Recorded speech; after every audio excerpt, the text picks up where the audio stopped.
Welcome to another episode of Slamfire, guys. Thanks for tuning in. As you can see, we are on BitChute, YouTube, and Rumble. Be sure to follow us on Gab at Slamfire Media for every time we're going to release a new episode. I put in a link there on Gab, and that takes you to our website, www.slamfiremedia.com, where you have links to all the videos, right? Wherever you want to go to BitChute, Rumble, or YouTube. Okay, so with that out of the way, let's get into it. I have a lot to talk about today. I actually made like an outline, so it's just going to be me today, just text sauce lot here, and today's going to be kind of like a news reading. This episode, it's kind of, I wanted to kind of cover some things that are happening in the news, things that have been going on, and certain things that have been transpiring, and kind of tie it all back into a concept that we have been dabbling in for the past several weeks, where the importance of our freedoms and the importance of us taking responsibility for our rights, right? Taking responsibility for our livelihoods and for our everyday living, right? Kind of take your life into your own hands, be responsible for yourself and for your some of us have family members that we have to take care of and things like that. So kind of taking it into your own hands and extending that into the idea that are police really necessary? And we were talking about like big city type police uh, departments, like big like cities like Austin and Houston. They have police departments, right? Because they're obviously very, very large cities with a lot of people. But we were kind of toying with the idea of, are police really necessary? Is it the police's responsibility to protect us? That should be something that maybe we should take into our own hands, and we should be allowed to do that, right? And maybe if there was a form of police, it would be like somewhere on the local level, like super, super local, where it would be an elected person, right? Someone like a sheriff. That kind of makes sense, right? Because we talked about how a sheriff is more in tune with the community, they're from the community, and they're elected, right? So if there's something wrong or they handle situations in a way that the community doesn't agree with, they can be voted out, right? So that in that sense, it makes a little bit more, it seems a little bit more practical, right? So we're kind of toying with that idea and kind of going back and forth with your individual freedoms and your individual responsibilities and things like that. So jumping right into it, I don't know how long this is going to be. I don't want it to be too long, so I kind of just want to cut through all the BS stuff and talk about the get down to the nitty gritty. Okay, so this first one right here. So Kim Potter. We kind of talked about Kim Potter a little bit before in previous episodes, where she was the officer who shot Dante Wright. Okay, so she recently received her sentencing, which they gave her 24 months, where 16, right, 24 months, 16 of those months would actually be in jail. And then I just want to show you guys, where did I see it? Right here. Sentence Friday to 24 months with 16 months served in prison, and the rest will be served under supervised release. So she is going to get jail time for second degree manslaughter. We kind of talked about this a little bit, and I just want to add to this that I don't think she should have been found guilty. I really don't. I know I talked to my wife about this, and I talked to some other people about this, and I show them the footage and I tell them why. So the thing about this with Kim Potter is that, like, she's very white. She's unbelievably white, and the fact that she shot a black guy, I think that's the main reason why she had to serve time, or else there would have been crazy amounts of civil unrest, like more than what there was, because there was riots and there was protests and stuff still after that. And I'm sure because of this too, there were still people upset saying that she only got a slap on the wrist and all this garbage. But when I was looking back and watching the actual trial and following along, there were things in there that I didn't realize. I had seen the videos and things like that, but when they showed the dash cam footage, that was something that I didn't really look at. I wasn't aware that it even existed, and it's kind of stupid because it's like dash cams are always on, so I should have have known that there would have been something like that. But that's why I always kind of wait to talk about things like this, because there's always something new that comes out. There's always something that you miss. So it's best just to wait a little bit before you make a judgment call. Sometimes it's fun to guess and to like make a prediction, but when you're trying to get facts straight and trying to understand something, the whole context of the situation, it's best just to wait a little bit, let all the details and the fine the fine the tooth someone goes in with it with a fine tooth comb and finally gets everything out that gives you a better story, gives you the whole picture, right? So in the points that I want to make is that first, she shouldn't have been found guilty, right? I don't think she should have been found guilty because of she was only found guilty because, like I said, the circumstances, that the fact that she's white and the person she shot was black. So that's what I think. I could be totally wrong. That's just my opinion, but that's what I think, that they just gave her some time because she happened to be white. That's what saved Kyle Rittenhouse. If Kyle Rittenhouse was being tried for shooting 3 black people or just 1 black person, he would have been found guilty of something. I think the fact that the thing that saved him was that the people that he shot were all some sort of criminal. Well, the first guy was at least a pedo, and then the other guy was he was a criminal too. I think he wasn't even supposed to be in possession.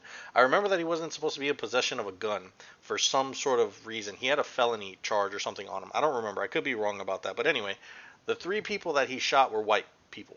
So I think that's what really helped out Kyle Rittenhouse.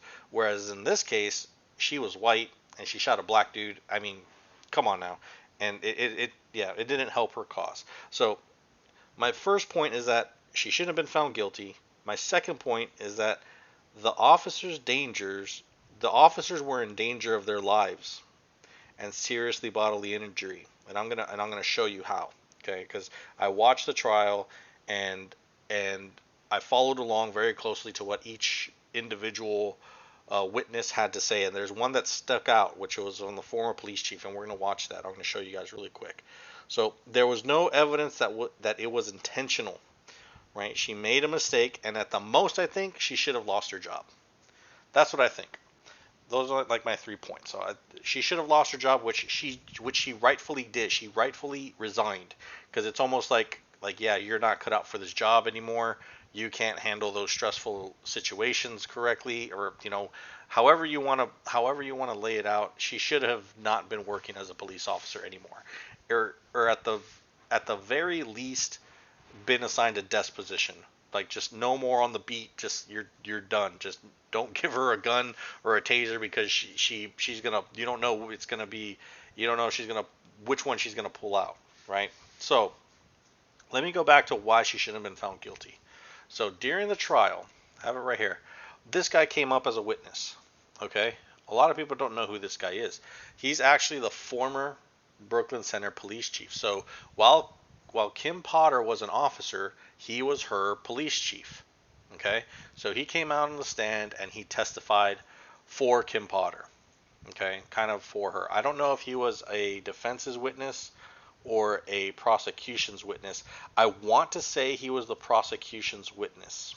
I may be wrong, but I want to say he was the prosecution's witness, because I don't know why I remember thinking, like, I don't know why the prosecution brought this guy on, because he just destroyed the whole case, because the whole case that the prosecution was trying to say. So I'm going to play this for you in context, just to let you know this is asking in terms of policy. Did she follow the correct policy? Was she doing what she was supposed to do in the whole situation that she was in? Okay, I'm going to mute myself. We're going to play this. And after viewing all of those incidents and the body-worn cameras, did you see anything based on your knowledge and experience that her conduct was consistent with her training at the Brooklyn Center Police Department? When I viewed both camera angles and had all the data in front of me, I saw no violation. No violation of what? Of policy, procedure, or law. And the policy and procedure at Brooklyn Center Police Department, to your knowledge, since you're the chief, followed the law of use of force, is that right? Yes, it does.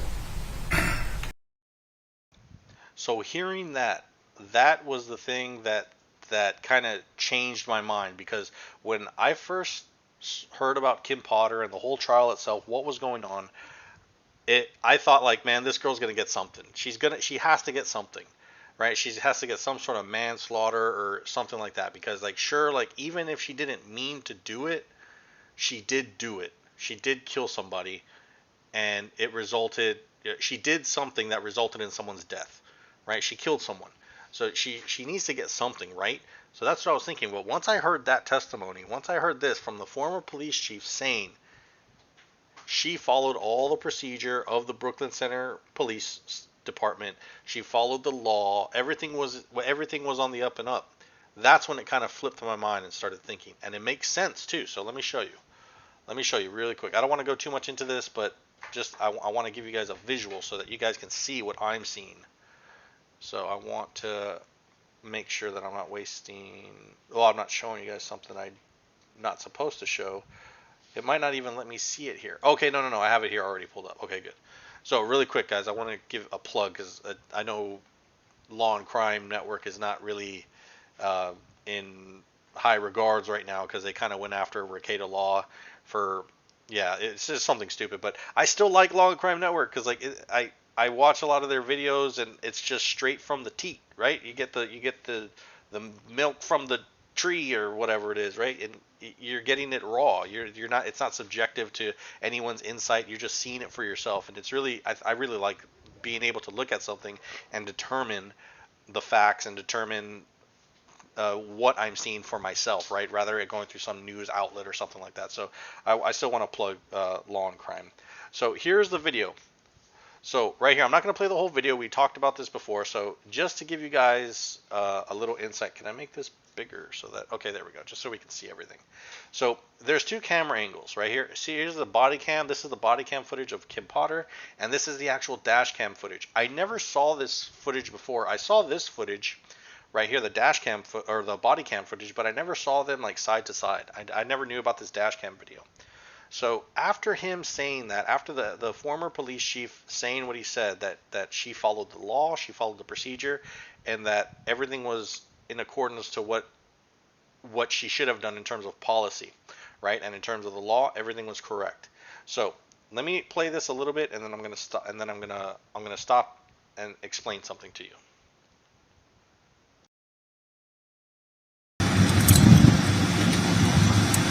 Don't.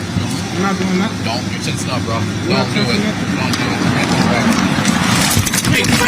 Don't do it. Don't. Artesia! So very fast, right here we see the gun right here. That's not the taser. We see the gun, but right here, I don't know if you guys noticed when before he started resisting, before he tried to get into the car, there was an officer standing here. Where's that officer now? You can't really see it. This thing's in the way right here, but you can kind of see right here that the other officer, he's inside the car. He's reaching inside the car to try to keep him from putting the car into gear and to driving off, right? That's what this officer is doing. So let me explain this to you. What if Dante Wright, what if he actually put the car into gear? But what if he didn't put it into drive? What if he accidentally put it into reverse? What would have happened to these officers?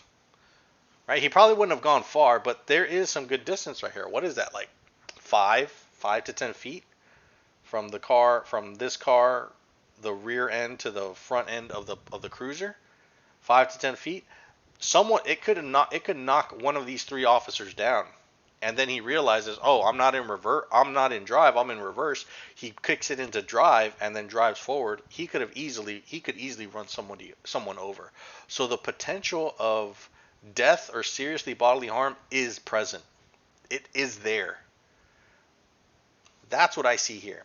I know there's always going to be someone out there that totally disagrees and doesn't see that, but that's what I see right here. So that, putting those two things together, the testimony of, let me go back, the testimony of the former police chief, and then this footage, combining those things together, it's like even though she thought she did wrong, it was still justified. The shooting was still justified.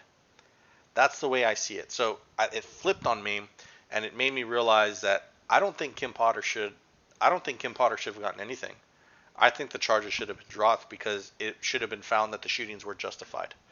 That's what I think. I could totally be wrong, and she would still be liable to civil lawsuit, but I don't know. That's just kind of where I stand. So what's the point of this? What does this matter?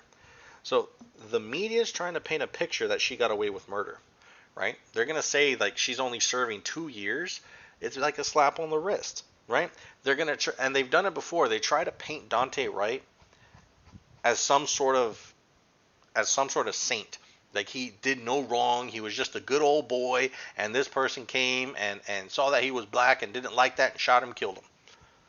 They're not gonna mention the fact that he was a criminal. He was a criminal. They try to make Dante Wright look like a saint and completely innocent. They do that. Like I've seen this, even in some of these right here. They put all of this stuff right here. Where was it? I found it in the. Let me see if I can go back. If I find it, right here. Was it the Wall Street Journal? Oh man, it's not loaded here. Oh yeah, it won't show me. So they're gonna play this off like it was a slap on the wrist, just like they try to do with what's his name with Kyle with oh my god, I'm already forgetting his name. My goodness, I'm losing my mind. I have like 5 different things going on in my mind. So with Kyle Rittenhouse, so they're gonna make it seem like they got off. Like they got off easy, right? Because they're white or something like that. Whatever they want to, however they want to frame it. They're not going to mention the fact that Dante Wright, the reason why they were trying to arrest him was because he had a warrant. And they don't say what that warrant is for. That warrant was actually for choking a woman twice and threatening to shoot her while he was brandishing a handgun. He was trying to rob her.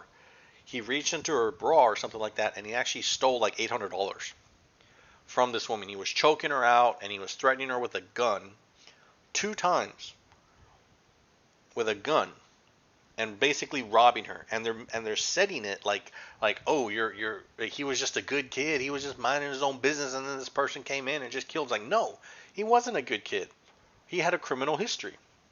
The warrant wasn't for him selling lemonade without a permit. The warrant was for, like, that's aggravated assault. He had a deadly weapon. He had a gun. He was trying to rob her with a handgun. He was choking her and threatening her and just, pretty much molesting her too, reaching into her bra and everything like that to steal money from her. So this guy was no saint, but they're going to try to prop him up like that.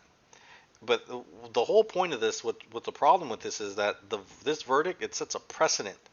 It's going to make police choose to do nothing rather than risk hurting themselves, right? Hurting their reputation for them trying to do their job, right? This just leads to more and more evidence of we need to take responsibility into our own hands, not rely so much on police. I'm not saying to go out there and be a vigilante and take justice into your own hands and go out there and talk like Batman and do all that. Like, no. Like, just understand that you are ultimately responsible for your own well-being, and you should take that responsibility, because things like this are happening, every day, every other day, and it's just making it harder and harder for police to do their actual jobs, and they are turning, which it's a natural thing. Like, I'm thinking if I was a police officer, I'd be thinking like, I don't trust anybody. I think everybody's out to get me. Right? So they're going to be more inclined to use their discretion and not do anything and be like, hey, I don't want to be any part of that because there's potential that I could lose my job, I could lose my pension, and they don't want to have anything to do with that, right?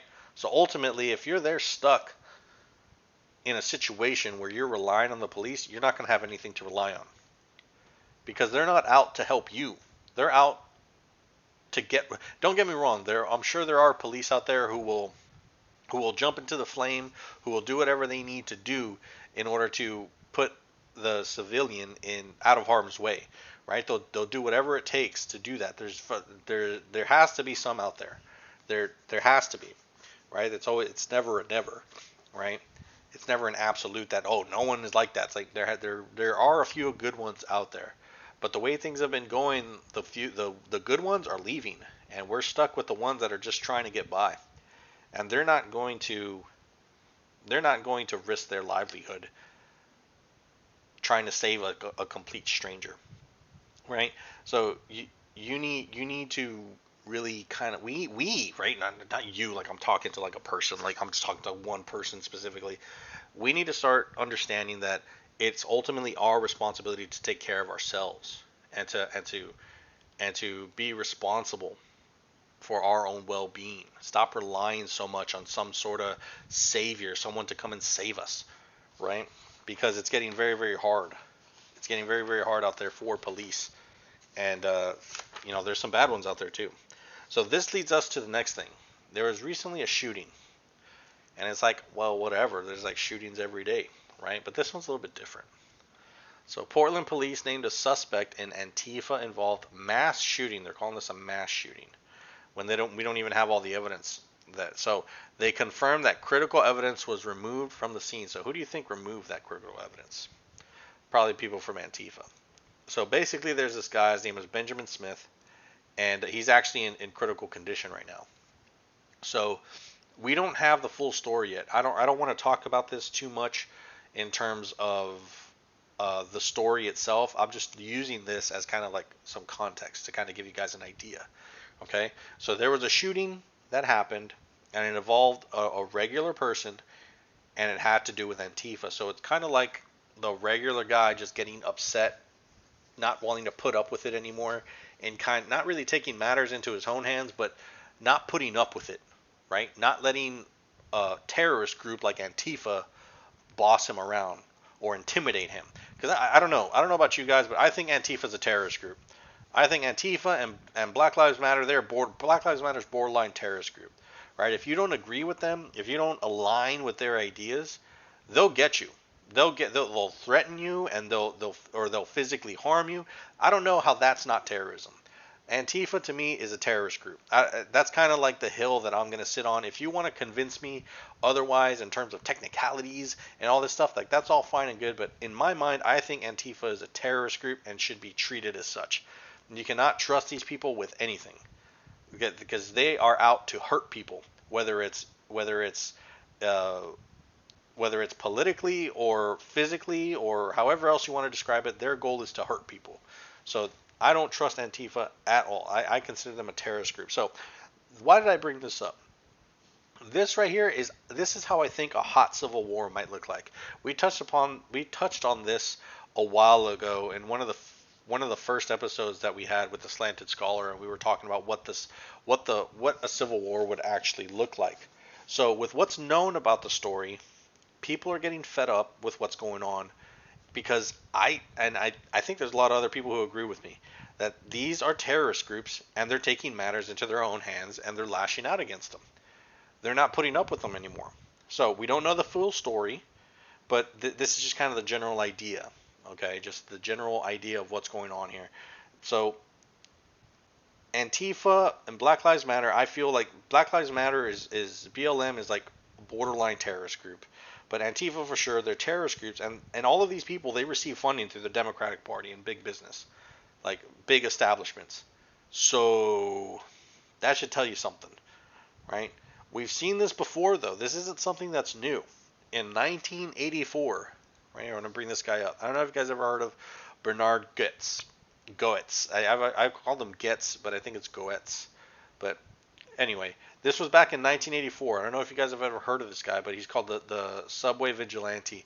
I want to say when I first saw the Joker, the new Joker movie, that the subway scene was based off of this guy right here, because this guy was the original Subway Vigilante or whatever. If you guys haven't heard about him, it's a really interesting thing. Basically, this guy was riding the subway. If you guys want to read this, you know what? Let's read it. So his trial by media, tapes came back, focus, blah, blah, blah. Hope I run as the president, uproar.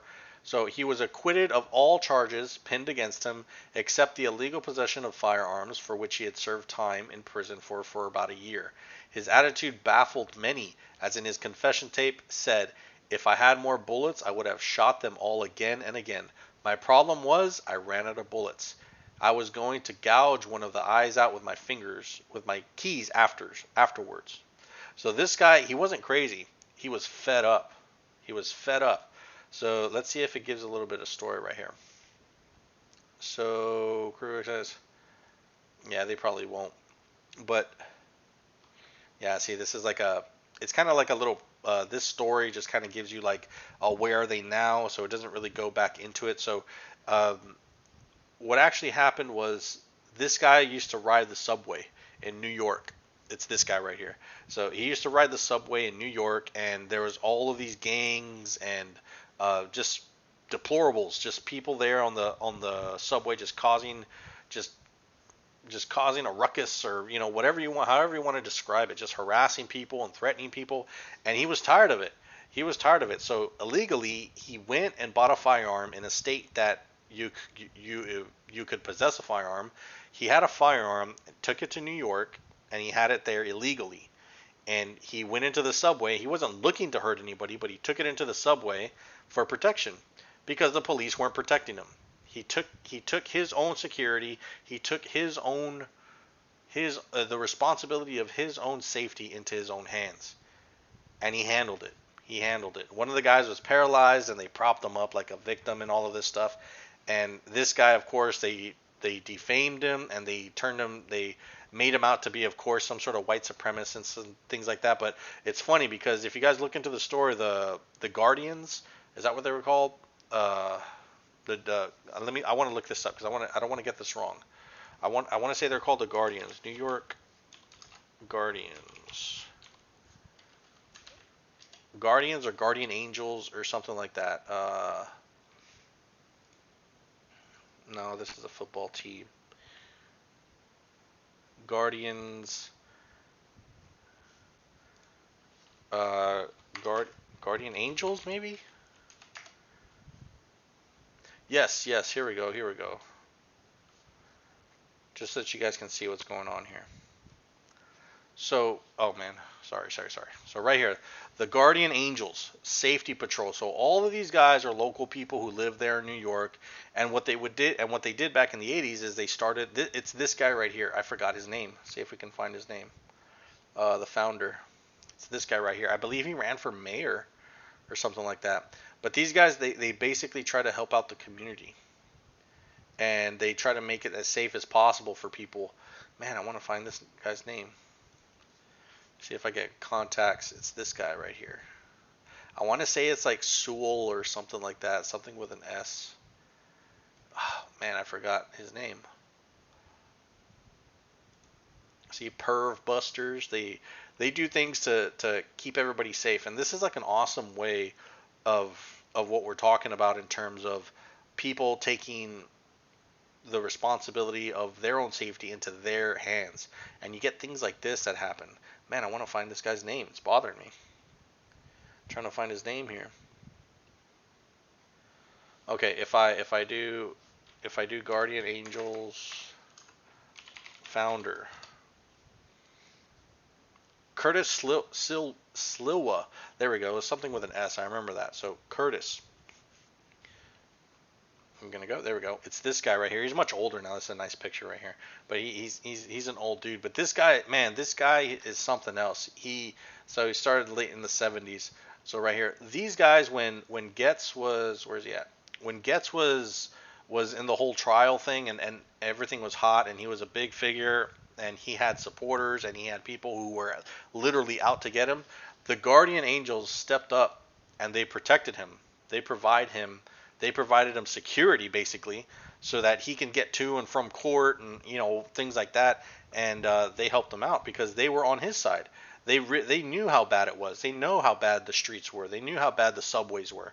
And they appreciated the fact that he was taking matters into his own hands, and all he was trying to do was protect himself. He was tired of all of the criminality and everything that was there, and the festering like just garbage that was in the subway. And he didn't have it. He didn't want anything to. He was done dealing with it.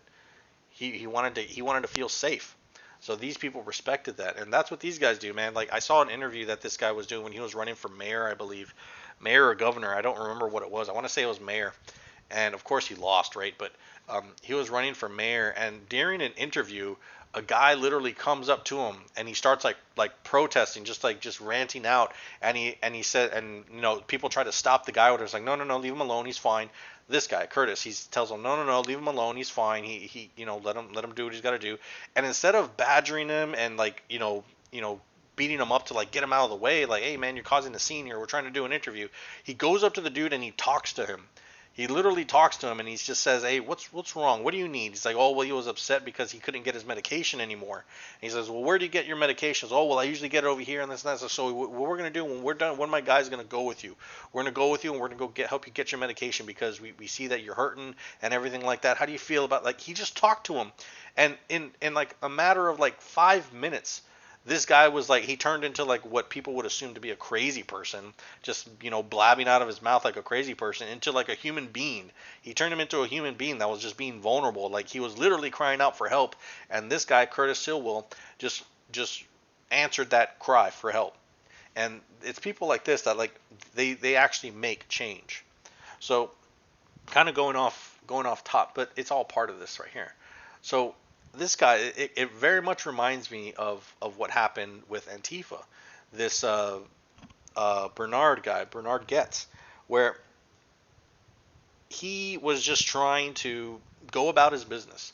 And then you had these outside factors coming in, which would be like Antifa, modern day, right?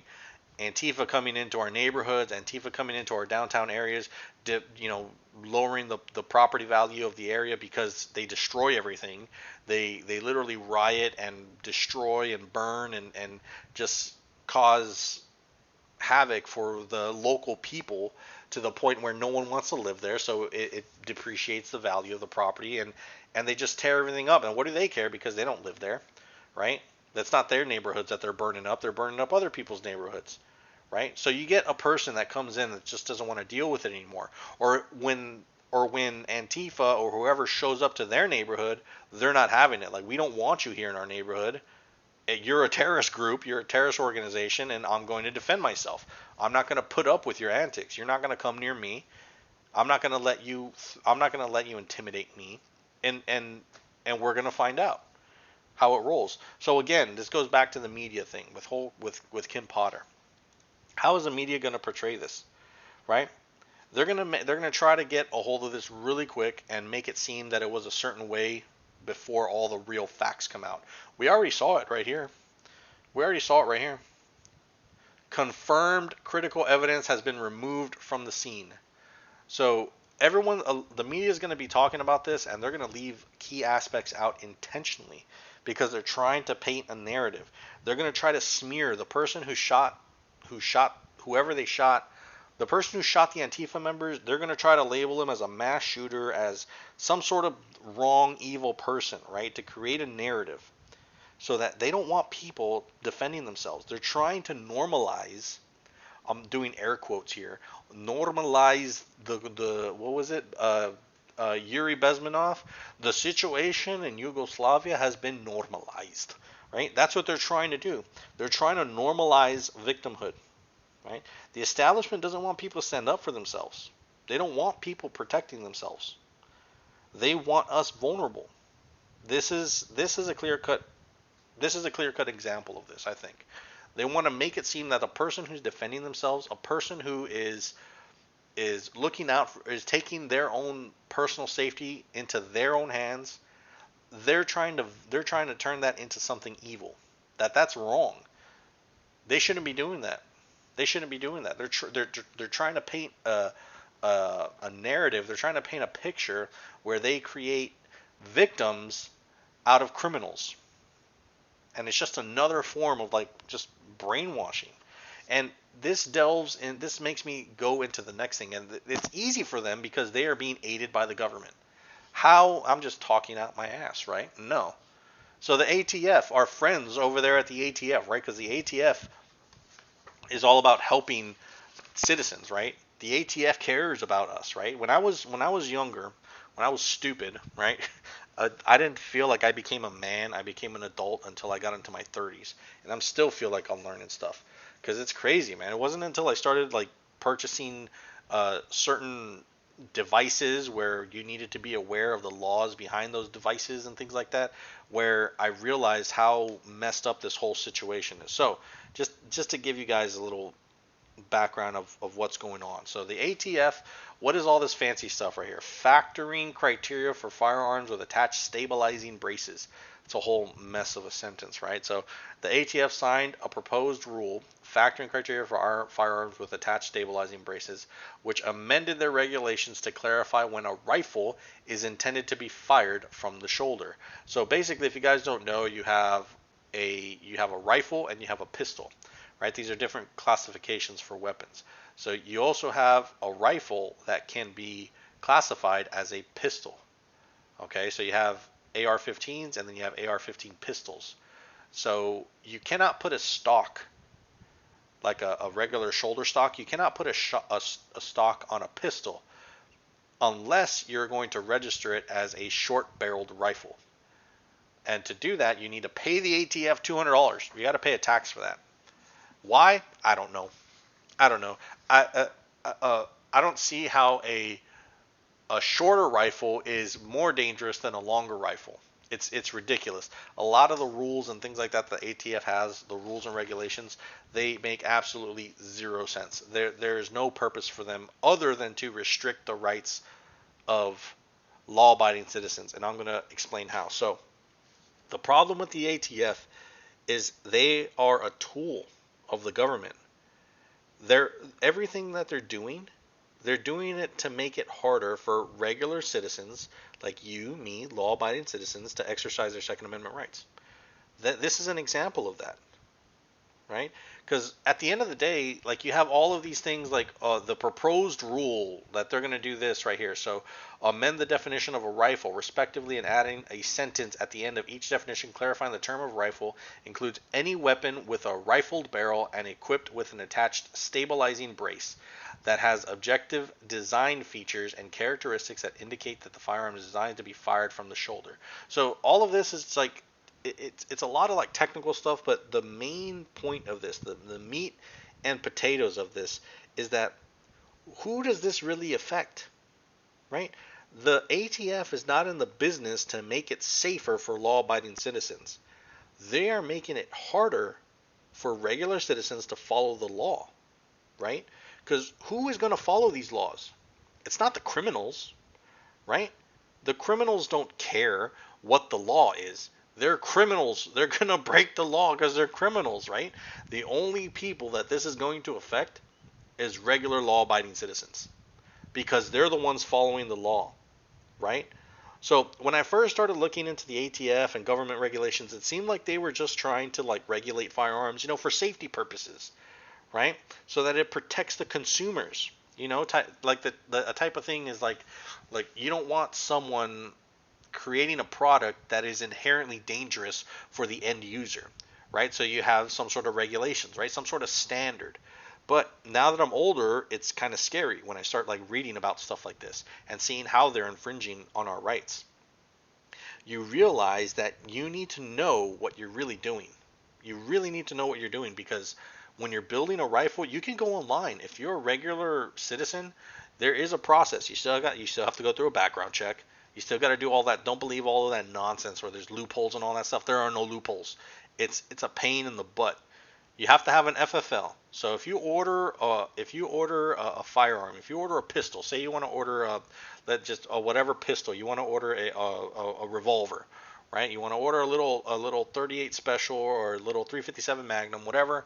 It's not a little 357 Magnum is pretty powerful, but you want to order a revolver. You can't just order it and it gets shipped to your house. It needs to be sent to an FFL dealer, a licensed federal firearm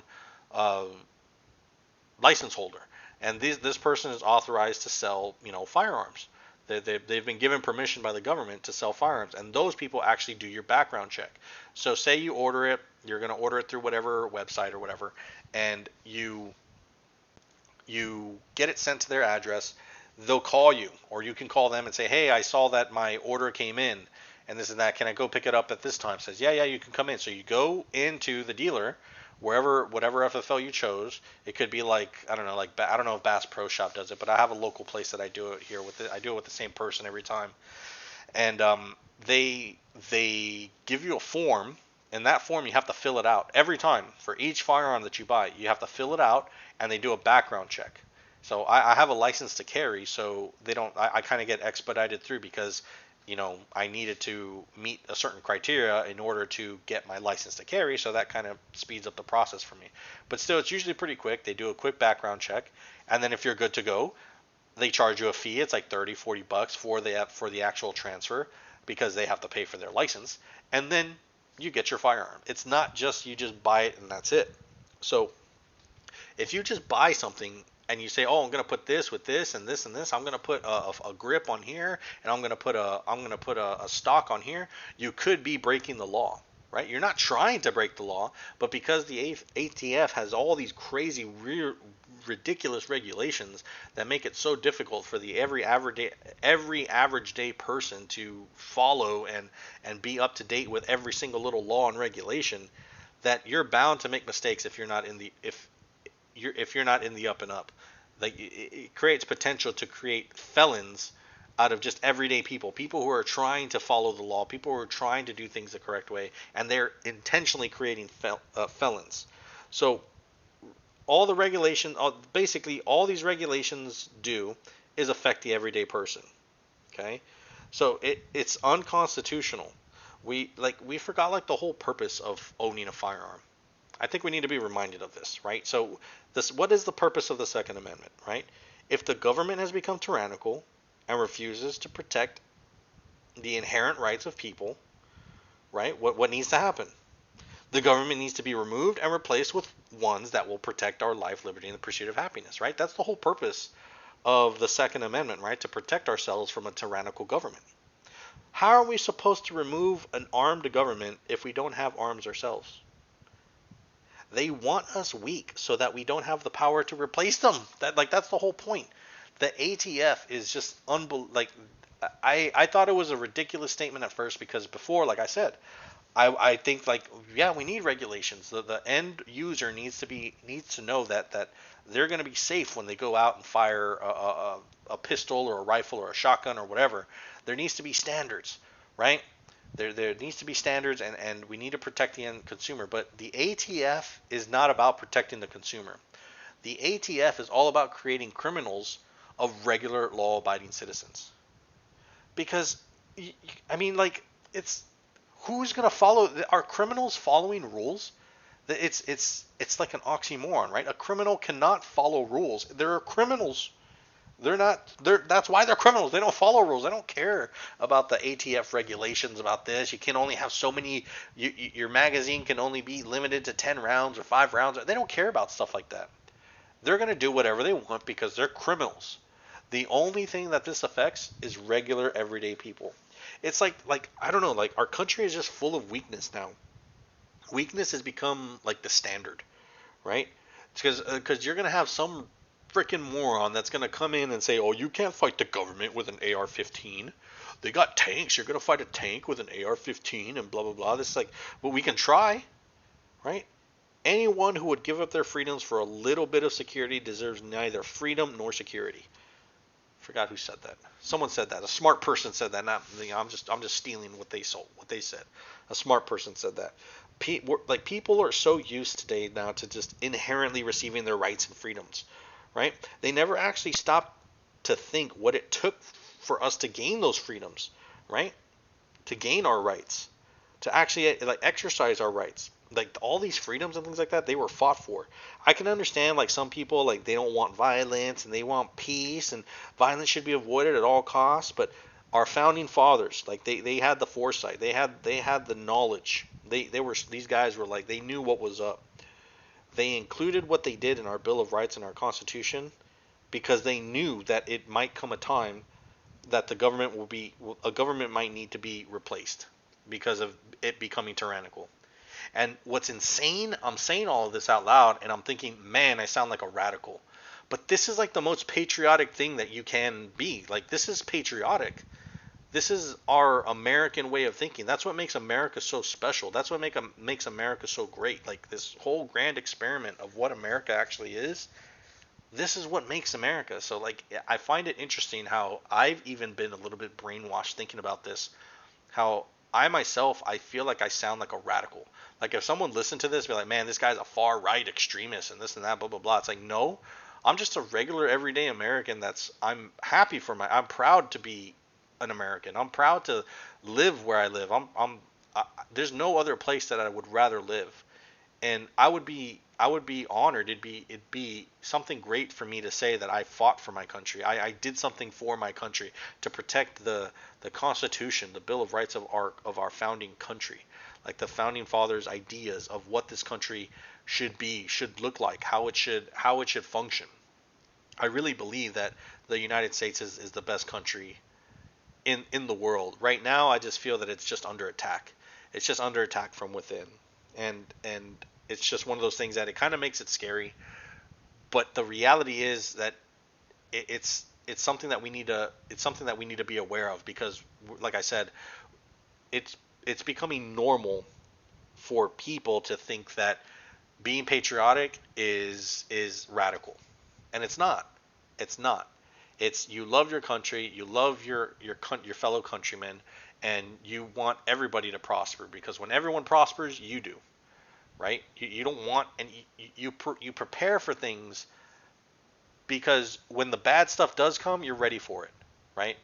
That's like the whole purpose of preparation, right? Proper preparation prevents poor performance, and that's what this is kind of all about. This whole idea of taking responsibility into your own hands, right? Being your own personal advocate for safety, right? Taking safety into your own hands, right? So this leads us to think about but Texas, but Texas ocelot, the government will never become tyrannical. Why do we need to worry about that, right? Our government can't become tyrannical. Look what's happening in the north. Canadian lawmakers extend emergency power acts for truck protests. So, emergency acts. On Monday, lawmakers voted to extend the emergency powers that police can invoke to quell any potential restart of blockades by those opposed to COVID-19 restrictions. So, 185 to 157. So, Prime Minister Justin Tyrannical said earlier that the powers were still needed despite police ending the occupation of the nation's capital by the truckers over the weekend and police ending border blockades before that. So, look at what's happening in Canada. They're shutting down peaceful protests and using this emergency act, which has never been used. This thing was brought up in the 80s. They brought this law into place like in the 80s. I don't know if they explained this in this article, but it was in the 80s when they enacted this law, and it had never been used since then. This is the first time these emergencies acts are being used. So, point number one. These police officers have literally been trampling on peaceful protesters. They're using riot gear and they're on horseback. I don't know if you guys saw that video. I should have brought that video up. Let me bring that video up so you guys can see it. Let's bring that up.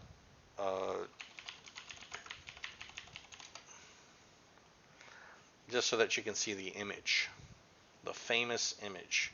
A lady was literally trampled by police.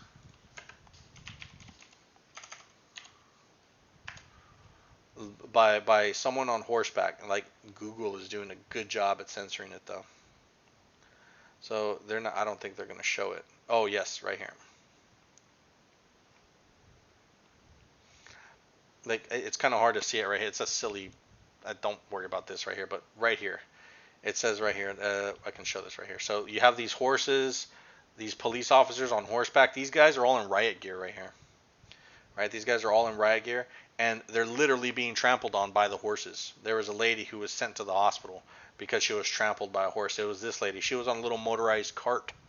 Right here, that's a little cart right there, and they just trampled all over them. They're like, when I say literally trampling, I'm actually using the word literally correctly, right? For the first time in my life. These are peaceful protesters, and they're going to these great lengths to shut them down, right? These are police officers, right? These are police officers. So the government also, they've also taken away things like fuel and their funds in order to limit the Canadians' ability to peacefully protest, right? Did I say guns? Their gas, their fuel and funds. I didn't say gun. I might have said guns instead of funds. I don't know if they have guns in Canada. I think they do, but they're like super restricted. Like you need to have a lock on them all the time. Even while you're shooting the gun, you need to have a lock on it or something. I don't know what it is. Something like that. But anyway, they're seizing their fuel, right? We talked about that in another video. We saw them actually taking their fuel.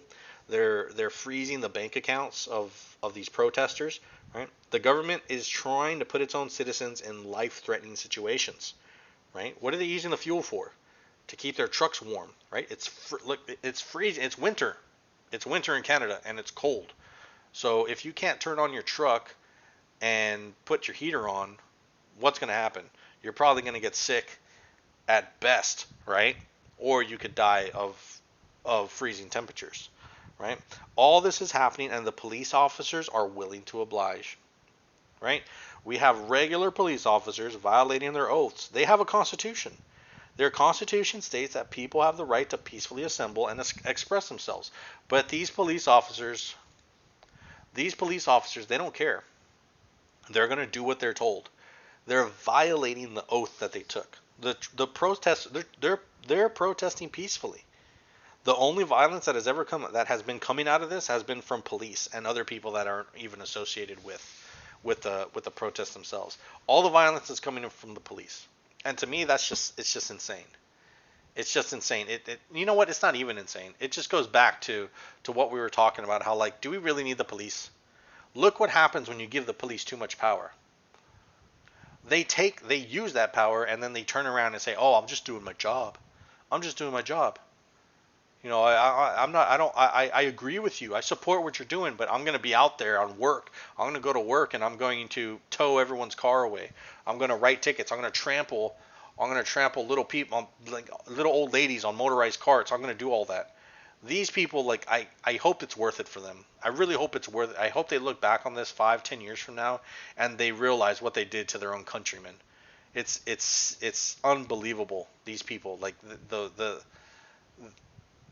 I don't know how they live with themselves unless they agree with it. Unless they agree with it and they're happy with the outcomes, then it makes sense, right? They're going to do what they love. They're happy. This is what they want to do. They want to beat down on the little guy, right? So, granted, this is happening in Canada, right? This isn't happening in the United States. This is in Canada. This happens only in other countries, right? This doesn't happen in the United States. Well, what about the fact that Joe Biden, who is currently the quote-unquote president, the current president, right? Former Vice President Joe Biden, he expressed that he approves of what the government is doing. He actually pressed Canada. He actually told, like, kind of like the government of Canada, like Trudeau, like, hey, why don't you use your power and just get rid of them? Like, just call in the army, call in the National Guard, whatever you have over there, and just get rid of them, right? Don't get me wrong. I'm sure that there's people who don't support the truckers and they want everything to go back to like what's normal, right? Where the government tells everybody what to do, but they feel as if they're the minority. I feel like they're the minority. Those people that all these bootlickers and all these people standing up for these mandates and everything that these protesters are out there protesting. I feel like they are the minority, and I remember I was kind of blackpilled. I think it was in the last episode with the Slanted Scholar, and I was feeling like, man, these people, like, it seems like we're losing, right? But thinking about it, there's like so much evidence. Like, think about all the donations that these people were receiving, like millions of dollars. They received like $10 million from GoFundMe, and then that got lost. There was a big issue with that. And then I heard that they raised like almost like $8 million with the other one, with Give Send Go. So, like, where's all this money coming from? I think that this is like, it's coming from everyday people, everyday Canadians, right? And I think that's why the government has been freezing their bank accounts. They need to cut off the resources, right? Because they're receiving a lot of resources, they're receiving a lot of money from people who, like, they can't be at the protest. Right? They don't have a truck, or they don't have a way to get out there, or, you know, for whatever reason they want to support in a way that they can, right? So they give all this money. So the government knows this. Millions of dollars coming in from protesters and that cut off because the government doesn't want to adhere to its purpose, right? Which is to serve the people. That's the whole purpose of the government. The purpose of the government is to protect our rights, is to facilitate our rights to life, liberty, and the pursuit of happiness.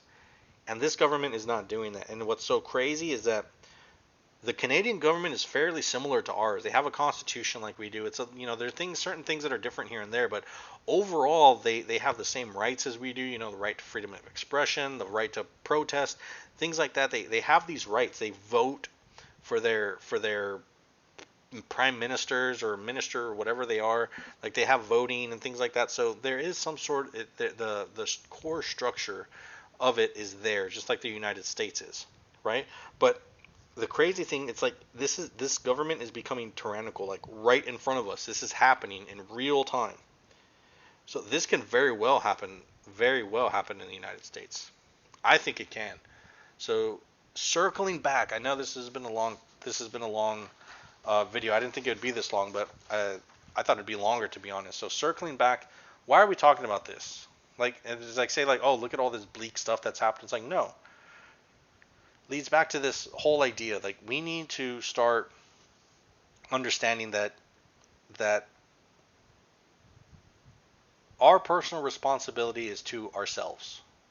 We shouldn't have to answer to our government. We shouldn't have to answer to authority for things that we are doing to better ourselves. Right? We're trying to better our lives. We're trying to do things in a way that benefits not just us but our community, our families, and things like that. And we have these governments and big establishments just stepping in and trying to say, "Oh, you don't know what's good for you. We know what's good for you." And we have all these telltale signs, and it's just one of those things that you're not going to be able to convince everybody, right? You're not going to be able to convince everybody. There's people that just cannot be saved. And that was the sad thing. And we keep referencing it, but it's so true.